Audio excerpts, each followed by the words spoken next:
Hi, I'm Metta Spencer. What do you think about Venezuela and the Venezuelans? Hmm? There's a big difference of opinion among my friends. I tell you, we can really get into a conflict over that. I'm not going to get into a conflict, though, today with somebody who knows a bit about the subject, because I think she's probably right. This is Maria Puerta Rivera, who's in Orlando, Florida. She's a political scientist and political sociologist, I would say, uh, teaching at two different universities. One is a Puerto Rican university, so I guess you do that mostly online, right? But then you're also in Orlando. Okay, it's good to see you, Maria. And let's get right down to it because you are a Venezuelan. You've been living in the U.S. for how long? 5 years. 5 years. And by now, you know a little bit about Florida, I expect, and about American voters, right? And I think the interesting thing is the role of the Hispanic voters in the US elections now, because the Hispanic population is increasing and will continue to increase and be very, very crucial in the future. And it's not something to be taken for granted because I think there's a lot of variation, right? Okay, so since this is your bag, give me an overview of what's going on and what happened in the recent US election with respect to Venezuela. Well, thank you so much, Metta. It's really nice to join you for this conversation. And this is a subject that I'm really interested, not just because I'm Venezuelan and I'm living in Florida, but also because I am interested in US politics. I teach US government. And this whole conversation has been very, very important this year. As you mentioned, the Venezuelan community, I would say overall in the United States, has been increasing to the point that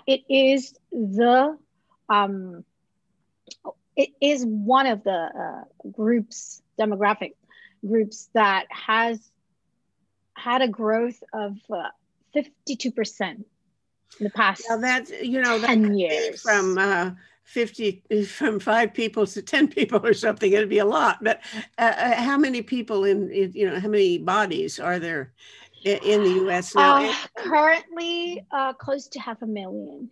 400, 490. Well, that was till 2019. Huh? So we're talking about, 492,000 roughly, 2018. So let's give or take probably half a million. Mhm. So yes, this is a growing community in the United States, and here in Florida, of course, it's where most of us live here, and there is a very significant community in South Florida. So that's why Well, in this election, are most of Venezuelans in Florida, or are they scattered all over? no, here in Florida we have. I'm not sure if half because I don't know exactly the number for 2019, but it was I think over the 100,000 uh, 2 or 3 years ago. I'll just give you a number. The eligible voters, Venezuelan origin, Mhm. Venezuelan born, and it was around 80,000 for this year. For 2020 election, and there were about 55,000 registered Venezuelan American voters. So that gives you an idea. Probably it is well over the 100,000 here in Okay, Florida now alone. this is still, I'm trying to imagine what the Cuban population, No, it's larger. a lot The larger, I Cuban, would think. yes, it is.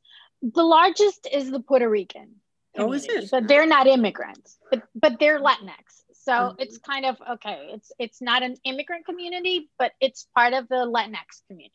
So in that case, it would be the Puerto Ricans. There are about 1.2 million of them here in Florida alone.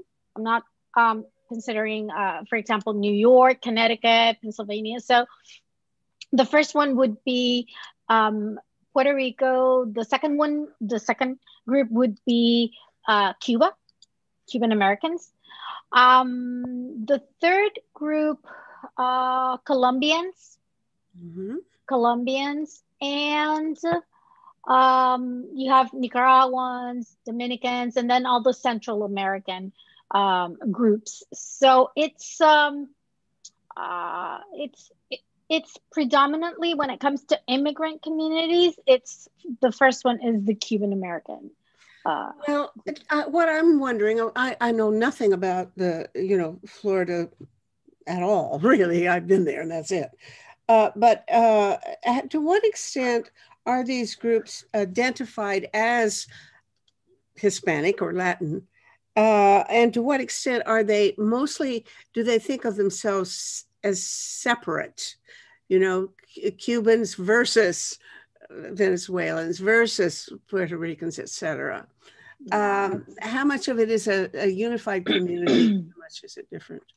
Well, that's a great question. And that's precisely what I've been working on for the past few weeks after the election, because it was such a surprise to have the overwhelming support that President Trump had from the Venezuelan community. It wasn't that unexpected from the Cuban American voters, but from the Venezuelan voters that had such a different behavior in 2016. They voted overwhelmingly for Hillary Clinton. It was 52% of the vote of the Venezuelan vote went for Clinton. So this time it was such not a surprise, but it is significant. So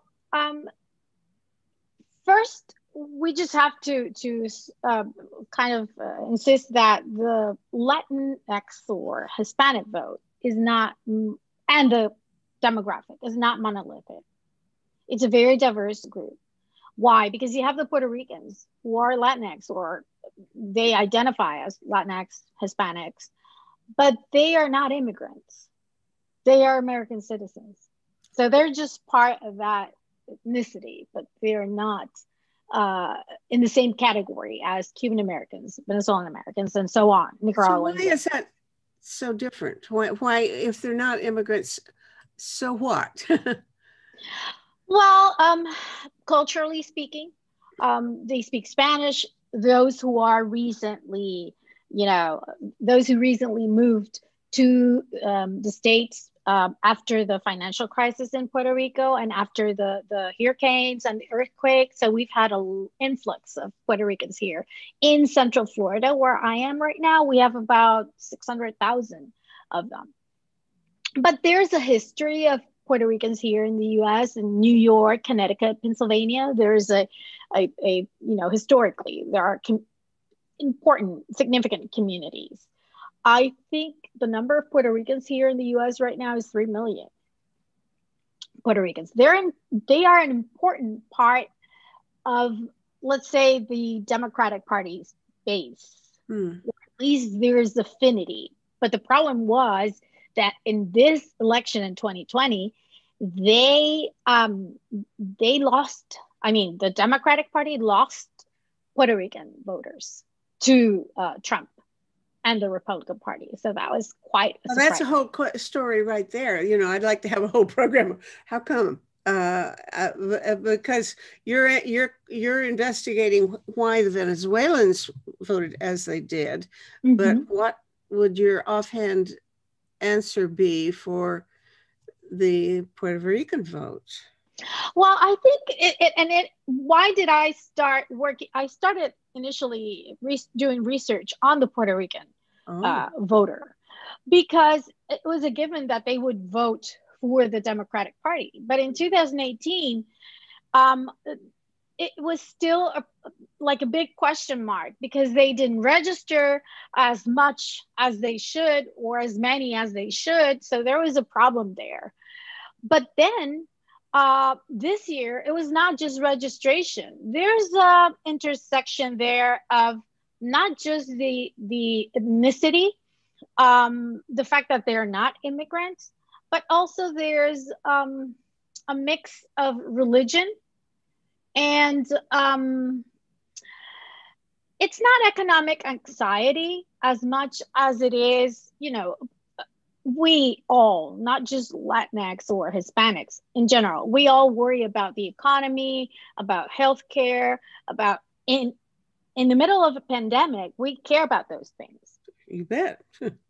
But I think the problem is that you need a differentiated strategy to reach all those constituencies. You can't, and the Republicans understood that, and the Democrats also understood it. But I think their ground game wasn't as efficient as the Republicans. So the Republicans had an approach to Puerto Ricans that has nothing to do with the rest, Cubans and Venezuelans. It's different. Their problem, their issue was socialism. And the Trump campaign and the Republican campaign, their strategy was very efficient because they just used fear mongering to keep Venezuelans and Cubans on their side. Right. Okay. And that doesn't work with Puerto Ricans. That doesn't work with Puerto Ricans. Why not? Because they are Americans. Why would they care about socialism? It's not their, they don't have a historical president. Like, they don't have issues with socialism. They don't have the issues that Cubans, Venezuelans, Nicaraguans have. Those three, and Colombians in some way, those groups were absolutely convinced that in a significant proportion, they were convinced that Joe Biden is a Marxist, that he's a socialist.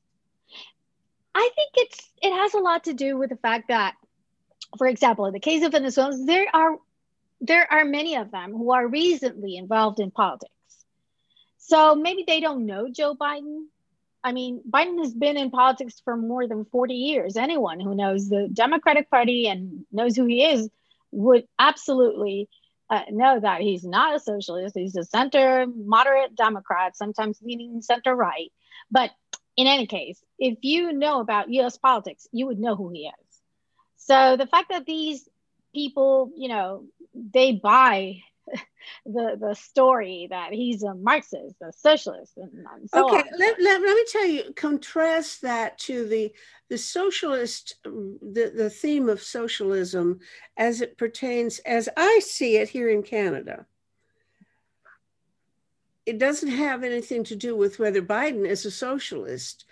My friends are a disproportionate number of the peace activist community in Canada, which is some place that I have deep roots among peace activists.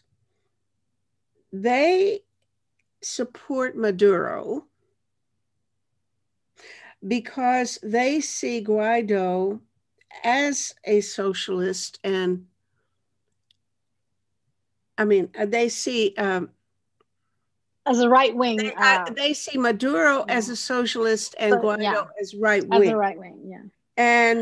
And therefore, because Trump supports Guaido, that's good enough for them to say that he's bad, Yes. Yeah. And that Maduro is good because he's sort of socialist. Yeah. And we are sort of, I too am, a little bit left leaning, but certainly not a socialist. That's not the whole. A social democrat. Social democrat, sure. Yeah. So here we go. How does that square with this analysis that you've been giving about seeing? Yes, if they were seeing it the way I do, they would see Maduro as a socialist to be avoided, but they don't. Exactly. Yeah. They don't. That's one of the things I was going over.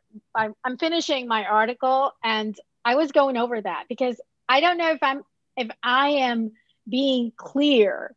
Like, it's understood that, first of all, if you criticize the not just Maduro, but you know, Chavez and Maduro, um, during their both, I mean, the regime is one big 20-year-old thing that we're talking about, but Chavez had methods to reach his goals, and he wasn't going to be stopped by the Constitution. He didn't need to be transparent in terms of the information he shared. He would go after his enemies using the judiciary to, you know, come up with fake accusations. And he would use the judiciary to his benefit. If that doesn't ring a bell, I mean, what else do I need to tell you? Sure. And that's my explanation of the contradiction of those who support Trump here and criticize Chavez and Maduro in Venezuela, because the similarities are so obvious that you see them as a pretzel trying to explain themselves, why it works with Trump and why it doesn't work with Maduro. I've come up with hypothesis. It's not a thesis yet. I'm trying to elaborate a little bit more on that.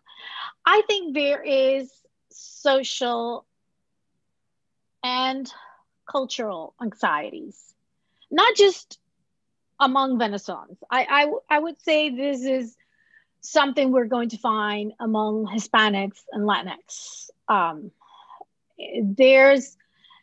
There's an appealing part of Trump because there are groups among us who resist the identity of Latinx or Hispanic. They don't identify as Latinx because they consider themselves to be white because of their European roots and so on. And there's an intersection there with religion. And of course, with it's not just a racial issue, it's social status also. The Venezuelan immigration is not your typical Latinx Hispanic immigrant. Why? Why? Because first of all, for you to have a passport, I mean, you need to have resources. And it's excruciating right now. I can't have a passport. I'm locked here because I can't. I don't have, mine expired. So I will have to wait until I become a US citizen to get a passport. As of right now, I can't travel. So you need to have means. You need to have connections because it is controlled by the government. Mm-hmm. On the other side, for you to have an American visa in Venezuela, you need to have a US bank account. You need to have means because it is expensive for an average Venezuelan. It was expensive when I got my last visa in 2013. I had to have a US bank account. I had to travel to Caracas, to the embassy for the interview, and you had to spend money. Right now, if you want a visa, you have to travel to Colombia because there's no Venezuelan US embassy. So this is a process for you to be a Venezuelan immigrant in the US. It's not just expensive. So you have an immigrant that has a certain set of characteristics that it's not your average Venezuelan. So not everybody can immigrate. I'm still mulling over why they would have a rule that to get a visa to the US, you have to bank account in the US. Because you have to, well, you could do it with Bolivar, with our currency before, but later on, because of all these, I think it has a lot to do with the fact that the currency exchange, it was just, and they had to leave the country. So it was basically, I guess that was the reason why. But you had to pay in dollars to have your visa. Just for the visa, what does it cost, a visa? I don't know right now because the process is being handled in Colombia. So I don't know Yeah, okay. how that works. Now, if you came in on a visa and your visa has expired and you can't come back if you leave, then are you undocumented? What the hell are you? No, I'm a legal resident. I'm a green card holder, so I Okay. don't have a problem. Okay. My visa is currently it hasn't expired. What expired was my passport. But I mean, if I didn't have my green card, I would still have my visa. Okay. Because it's for 10 years. Uh-huh. But it is, I think it is part of the conversation that we are not having, because we think that the support Venezuelans gave President Trump was just because of Venezuela. And I am not convinced that was the only reason. Because if you look at it, President Trump didn't really deliver. I mean, he spoke in terms of support. He was supportive of the Venezuelan cause, like he was supporting democracy. But if you take a look at it, the sanctions have been unsuccessful. Really, there are people who would say that they are the sanctions are the most crucial thing going on there. That explains all of the poverty, all of the misery, all of the. Well, no, that was before Trump's fault. It was long before even Maduro, long before. Yeah. Because the oil industry was basically decimated when Chavez was in charge. So we don't have oil in Venezuela right now, not because of Maduro or the sanctions. It's because of Chavez.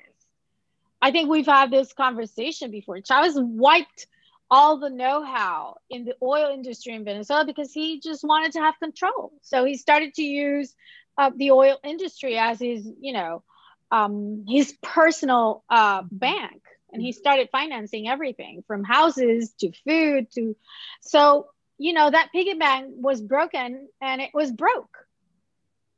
So this is a self-inflicted wound. This is the consequence, not of sanctions. This is the consequence of corruption mixed with mismanagement. But I think it's been very convenient for them because this has allowed them to victimize themselves. So everything is wrong because of the sanctions, but this was way before the sanctions. Yeah, okay. And you could say that it was way before, but then the question is how much worse did it get because of the sanctions? Of course, yes. I mean, I would be lying if I don't tell you that it's got worse. Mm-hmm. Of course it is. And that's why sanctions don't work when you don't have a strategy. And a strategy implies that other countries are also participating of it. But the way Canada and the European Union use their sanction power was very different. Well, what is this Lima group? Or, well, yeah, not just who they are, but what is their policy? Well, they are in favor of negotiating. They support diplomatic efforts. They are opposed to intervention. So they're kind of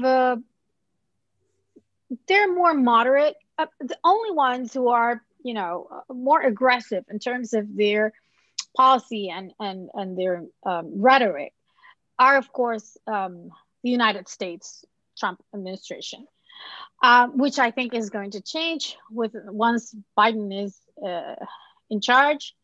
You think he'll take off the sanctions? No, I don't think he can. I'm very skeptical because that's a very complex structure. I think he will try to help in terms of the humanitarian crisis. He will try to broker a deal that, trying to send COVID vaccinations and that kind of thing. But I don't think he can do that. I mean, the undoing of those sanctions is going to be very complex. So I don't think it's going to be something he can do in the first 100 days. But it will come to a point where I think they will have to negotiate. with Maduro, some relief, because this is hurting a lot of people. It's hurting. But the point is that that was the only, deliverable that the Venezuelan American community could show, like the sanctions. But if you look into them, they have not been efficient. Maduro is still in power. Guaido is not. As of today, Guaido is being persecuted by the police. So, what was the point of the sanctions? Yeah, what's going to happen? Because I hear two things. One is I believe that the last few days there was some sort of allegation of some kind of scandal about, I don't know, pressuring resources, on the part of Guaido's people. And on the other hand, or second issue is the upcoming election in Venezuela. Well, yes, there have been rumors ever since he started this interim presidency. There have been rumors about mismanagement.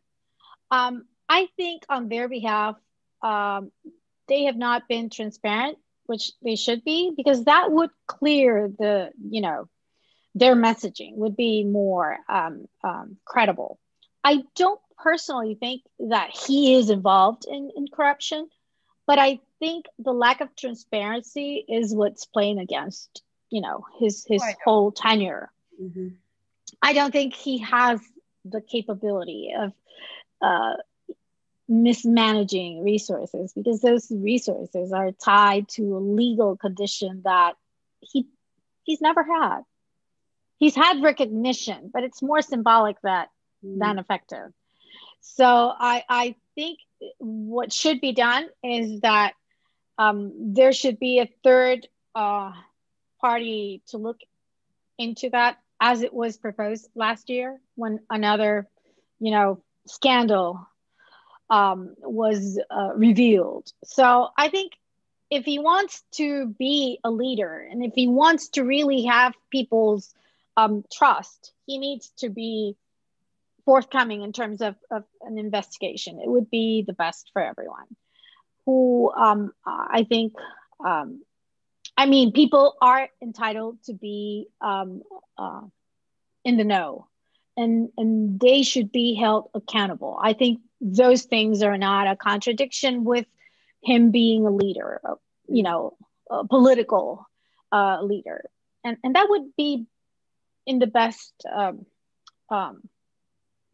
That would be the best outcome of this particular moment, that he, opens up things, and here it is. And because I don't really think they have that much of a leverage in terms of financial power. I don't think so. Okay. All right.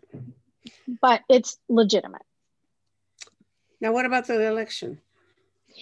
I think Trump did no, I'm sorry, well. About the change in power in Venezuela. Okay. Yeah. The parliamentary election. Yeah. Well, that was not an election, because it was basically, first, he called the election when he wanted. Like, we have an organism that is in charge of the elections, a national body in the law.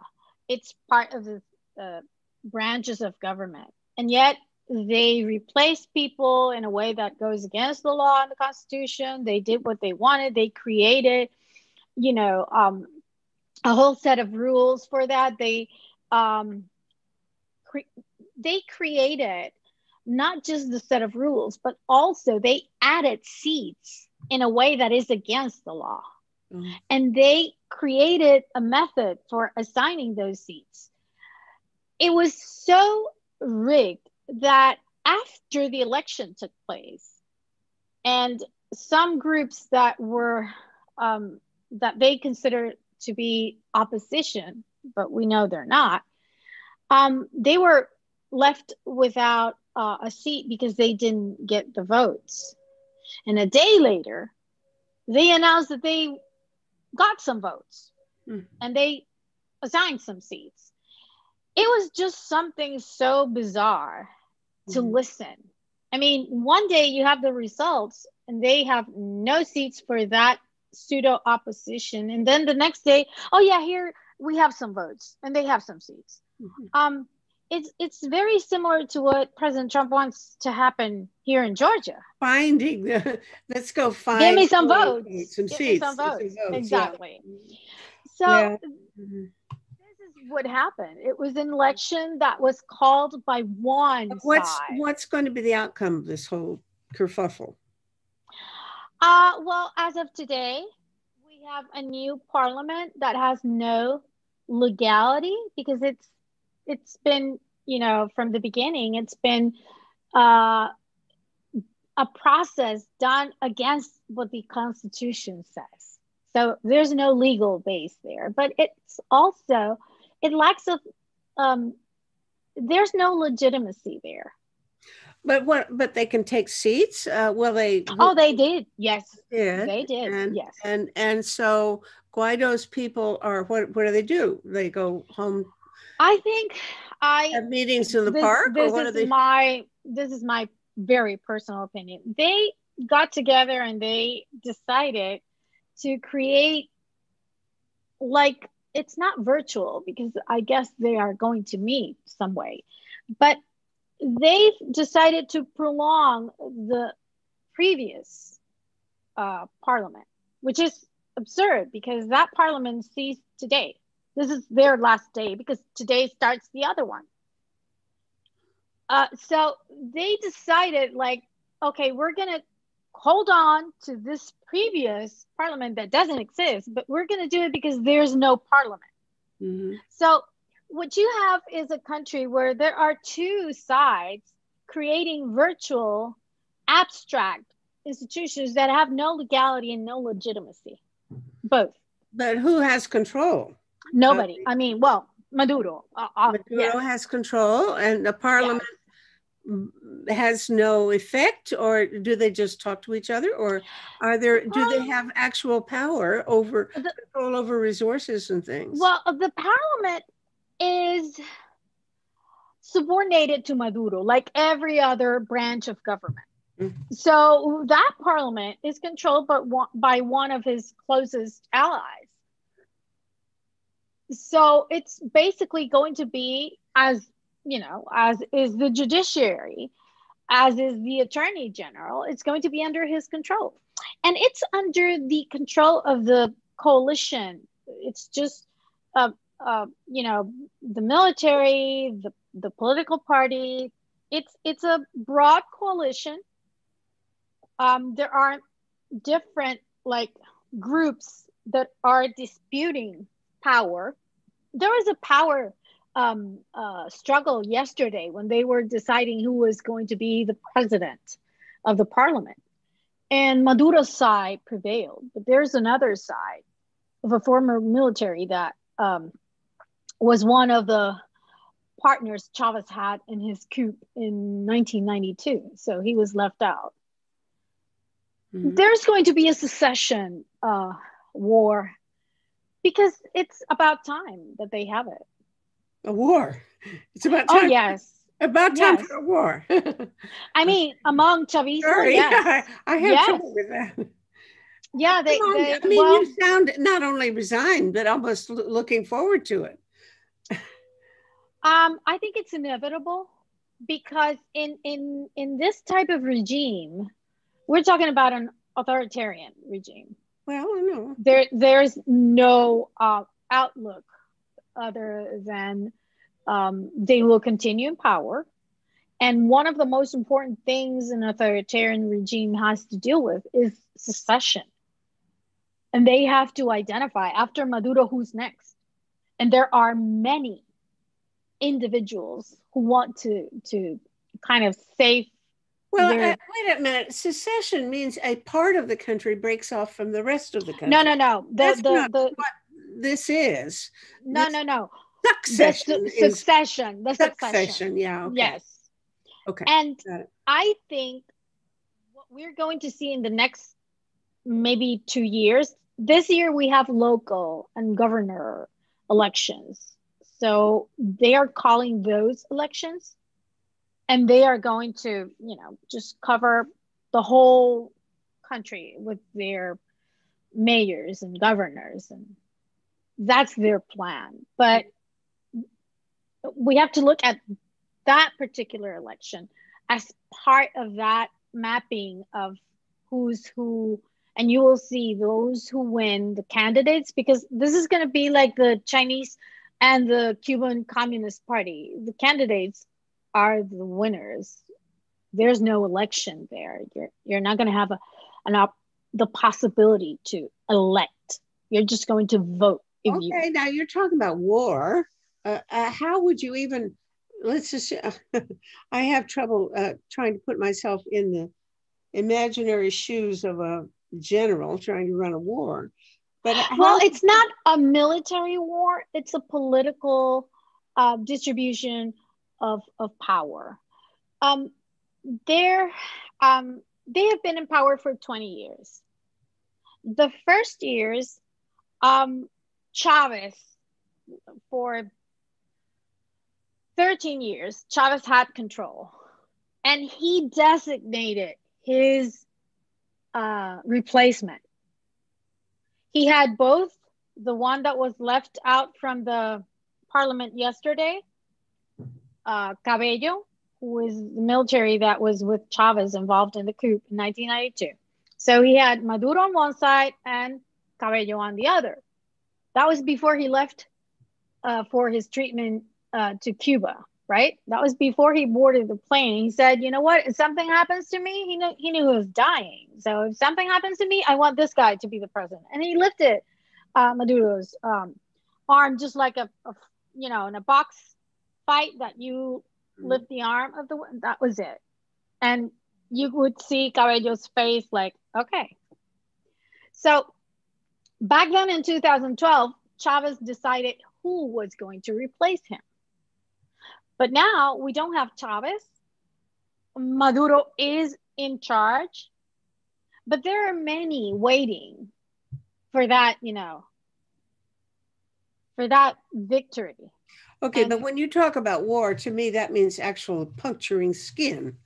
So you're talking about a conflict. Yes. There can't, I don't see how there could be a war. Where would they even get funds or troops or?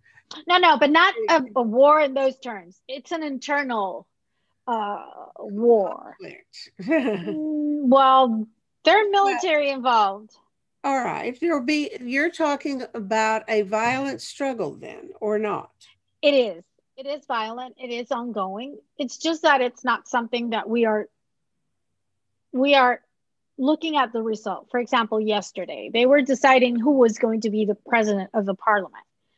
And the reporters that were in the know, they were reporting that things were very, very difficult because Maduro has to distribute the power that he has, which means allocation of, resources that are limited right now. He doesn't have the oil revenue he had. So right now, what he gives to each group is less and less and less.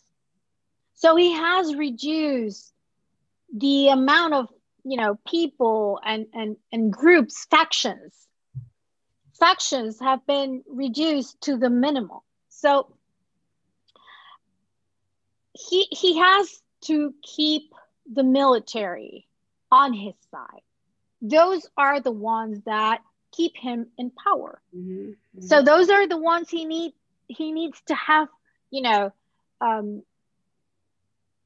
as solid as possible. So there is a struggle because there's a civilian faction that wants that power, but they all depend on what the military faction wants. And the military faction is not necessarily solid, cohesive. They also have their fractures, not against Maduro, but there are a lot of businesses that they control, the mining, distribution of, they used to take care of the gas, they take care of food distribution. So it's It's very complex, and that's why I think it is very difficult for the opposition to understand the magnitude of what they are trying to challenge. When it all began, the opposition, Guaido's people, were committed, I would have thought, it sounded like it, to nonviolence. Um, That doesn't sound like it now. no, I You think think it wasn't even true then at the outset? no, I just think Venezuelans, we have a history of coups, starting with Chavez. Chavez was the mastermind and the leader of a coup in 1992. It was really violent. A lot of people died, women and children. Yeah. Okay. It was violent, it was deadly. But their argument was that there were political reasons for it. So in our history, you're going to find that there is a lot of justification for violent, um, let's say, um, initiatives to restore what people think should be the legitimate state of affairs.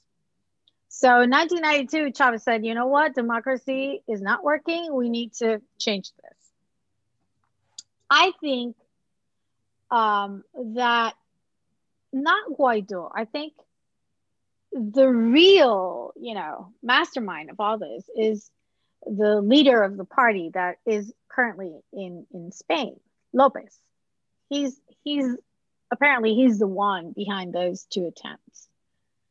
That I I can't even think how they thought that was going to be successful. The nonviolent struggle? No, no, no, no. What they attempted with their kind of rebellion that they were trying to advance in last year and the year before. I don't think the solution to the Venezuelan crisis is military intervention, but I also disagree with the intention some people have to provoke a military coup in Venezuela. I mean, both approaches are misguided. I don't think a military intervention will restore democracy in Venezuela. I don't think a military coup in Venezuela is capable of doing something different from an authoritarian military regime. So I just don't think why anyone would think that's a good idea. So what would you propose? I think there has to be a negotiated way for them to agree on calling for free and fair elections, giving them some immunity, perhaps. I don't think we're going. The outcome of the election would be that Maduro's people would be out, but you want to give them kind of immunity from prosecution for their crimes. I think they can run for elections, and if people vote for them, well, that's what it is. But I don't think they will accept elections if they know they are going to end up in jail. Not in Venezuela, maybe here in the US. Mm-hmm. So that's not going to be, that's a non-starter for them. Mm-hmm. Okay. Well, we will have to wait and see for that. Let's wind up though with, we certainly have drifted away from our original conversation, which is about the Venezuelan votes in the US elections. And again, I don't know where I want to go with that, but I'm not sure that in fact, I'm sure I don't understand fully the political arguments that have credibility in the Venezuelan community. What is the conversation there all about? Oh, and why do they see things the way they do? And yeah, it's a rabbit hole. I've tried. I've really tried because it's just the contradictions are so obvious. I think it has a lot to do with identity, with assimilation. Venezuelan Americans that vote for Trump feel like they're not, they're equal. That's how they feel. They feel like through this political and electoral behavior, they feel as American as anyone. What kind of people are they? I don't know how I don't know any of these people in Florida who came from Venezuela. Did they come? Do they see themselves as refugees? Are they No, rich folks who are getting their money out of the country? What kind no. of what's Well, the that's interesting because that's one of the things that I'm addressing in the paper. First of all, as I told you, the Venezuelan immigrant is not your typical Latinx Hispanic immigrant that crosses the border illegally. We come here with a visa. We come here legally. Some ask for asylum, which is legal, not refugees, asylees.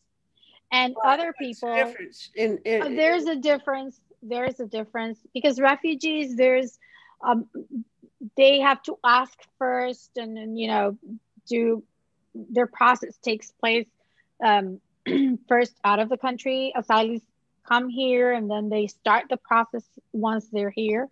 Mm-hmm. When they claim asylum. Other people like myself, I got all my process thanks to my profession. It was an employment-based visa. Some people get married to Americans. Some people were born here. I have a cousin who was born here and he's an American citizen. Like, you have very different backgrounds, but the common denominator is that this is an immigration that is mostly legally, what are they politically? What kinds of people, what political party tends to immigrate to the U.S.? We had basically two parties, so you're not going to find a lot of differences in terms of how we were in Venezuela.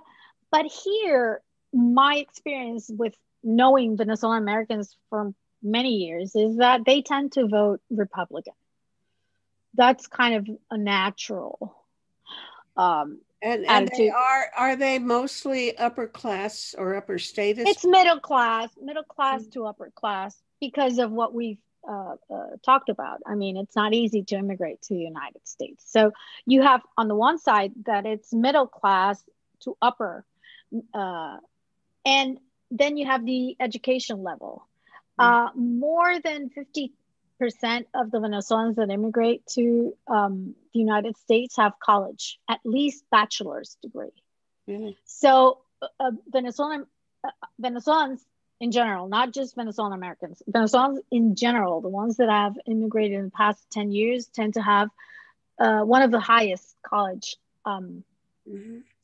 education levels among immigrants.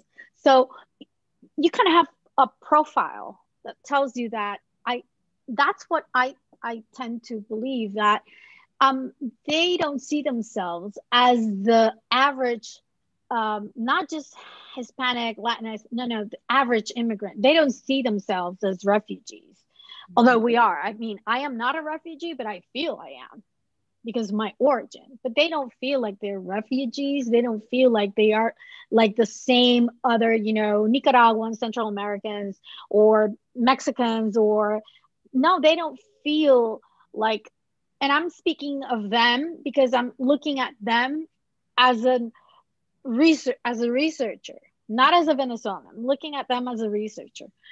And they tend to see themselves different.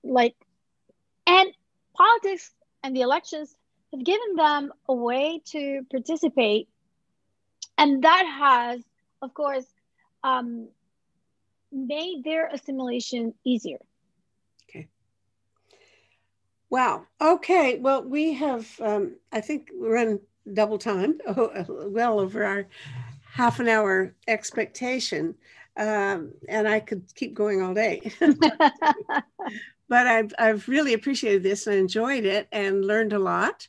And we'll be back in touch. So thank you. Thank you, Metta. It was a pleasure. Thank you so much. It's really wonderful to get to know you too. So